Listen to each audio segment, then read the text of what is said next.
Da se potrudimo, da ne zbolimo, je predvsem, da se ne družiš z kakšnimi okuženimi ljudmi.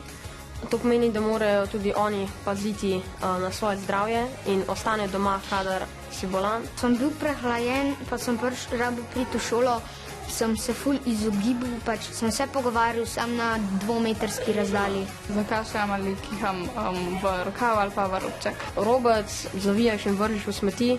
Pa ponovadi, če se moram usmrkati ali karkoli, grem na stranišče, pa to tam opravim. Umijemo si roke in potem, če je možno, si jih tudi razkužimo in s tem, da cilj odidejo stran. Da seveda spimo dovolj, pa da nismo preveč na telih elektronskih napravah. Nismo v takem skupnem prostoru z veliko ljudi. Mami me sili, da napijem zjutraj toplo vodo, kar ni dobra voda.